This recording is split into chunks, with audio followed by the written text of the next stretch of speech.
What's going on, everybody, and welcome to the Other Side of the Firewall podcast, where we talk about the latest and greatest in cybersecurity news, as well as we highlight those movers and shakers and glass ceiling breakers, those people of color who've made it to the other side of the proverbial firewall. My name is Ryan Williams, and as always, I'm joined by Shannon Tynes. What's up? What's up? And LeVon Maynard. Welcome to the show.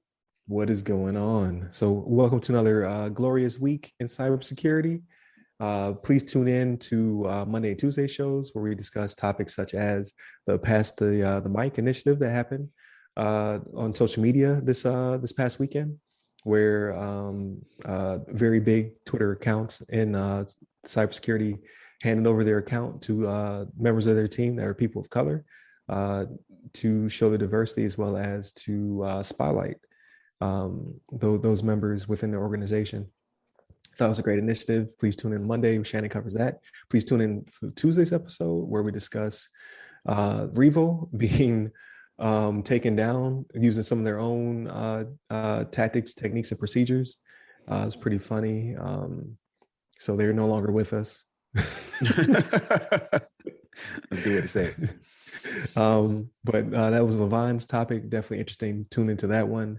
And now today is kind of piggybacks on it, but not quite. So my apologies. My description of this is going to be kind of rough because I am in a foreign country and I can't have my VPN on while I do this because then it causes me to not be able to talk. I move like a slideshow.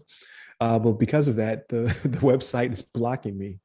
But the title of the article is U.S. Moves to Control Sales of Hacking Tools Abroad by Christopher Bing. This is a, Reuters article that dropped on the 20th. And basically it goes over the U.S. Commerce Department this past Wednesday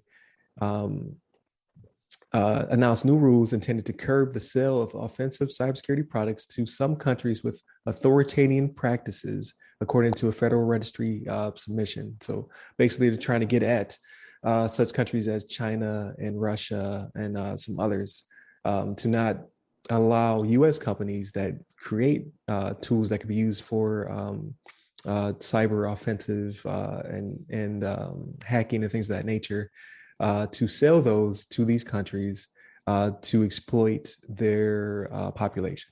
So thinking like China's Great Firewall, right? But with these tools, they can hack accounts, so they can stop people from posting social media. They can find out identities, things of that nature.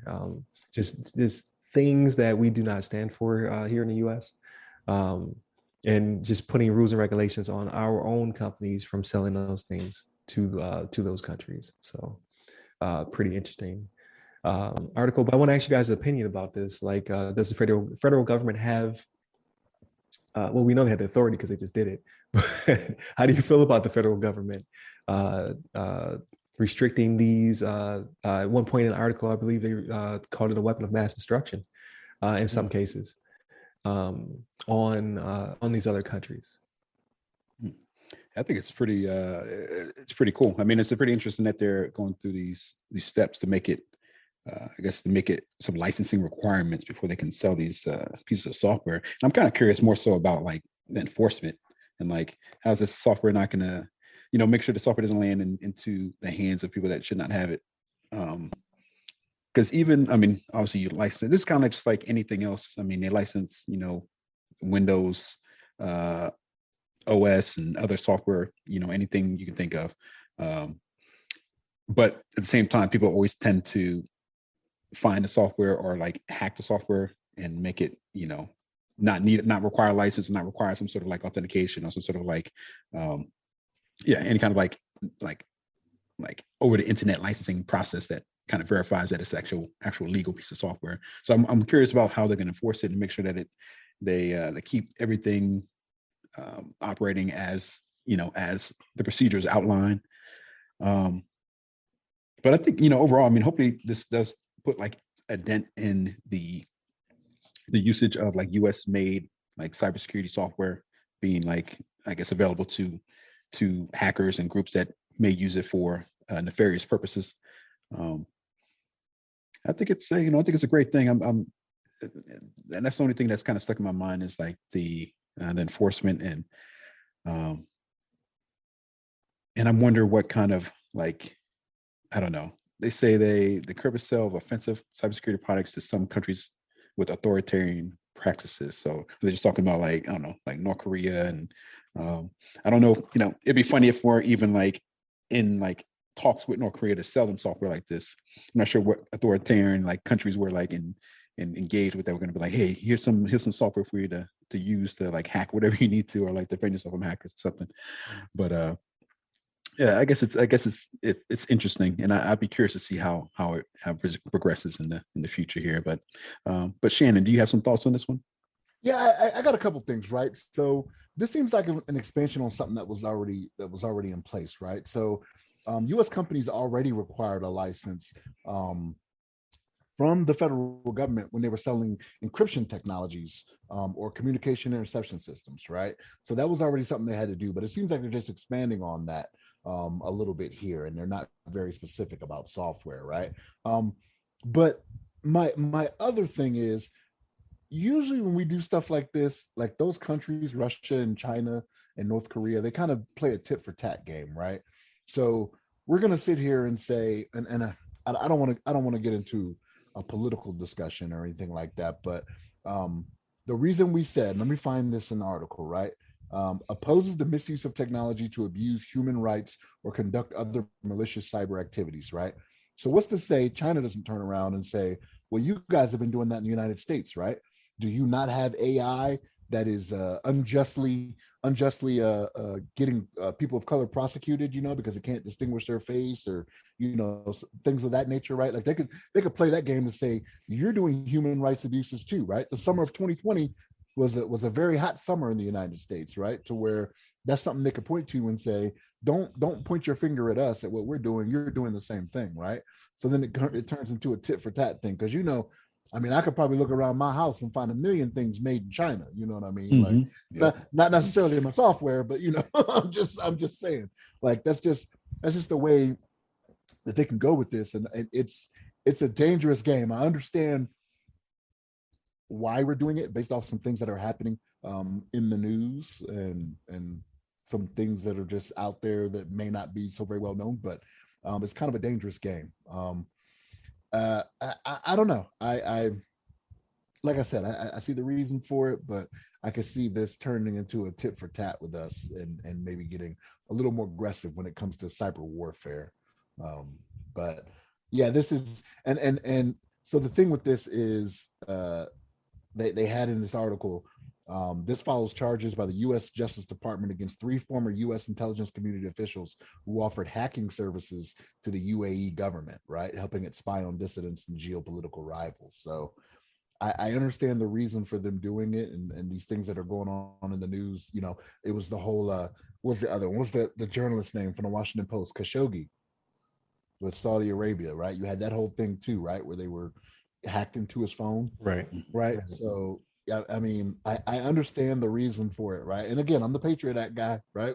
The Patriot Act guy, but still, it's like, man, this can, I don't want to say it's a dangerous road, but it's one that we need to start thinking a little bit further ahead when we make these decisions. And I don't know if they haven't already. Like they could have thought of the things that I'm talking about now ahead of time and be like, all right, we're ready for it, right? You saw what we did to Revel, right? Got him, right. Revel is not a nation state though, so it's a little bit different, right? So especially when it comes to China, they got hundreds of thousands of people they could probably put on cyber warfare to make their case for what they want to do, but that's how I feel. That's how I feel on it. Yeah, no, that's very true. I mean, there are going to be second and third order effects from this.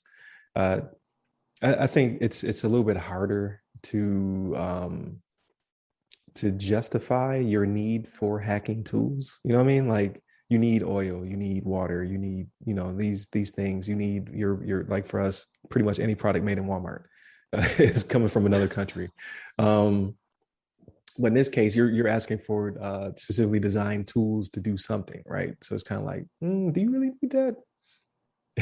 And why? Why do you need that? So, but I do get your point. Like, it could be a slippery slope, and I don't know what we're getting from them, because we've talked about it several times when it came to the one Israeli company that was providing tools to UAE for the spying on journalists and what have you. So we're not the only country in town that makes good hacking software. So I mean, they could just go to our rivals because it doesn't really seem like this is an international law. Like this seems to be specifically for U.S. based companies selling these tools. So they have a means to get them from elsewhere. They might just necessarily be as good as ours, but I mean, like in the Israeli case, that one's far superior to many tools that we had here.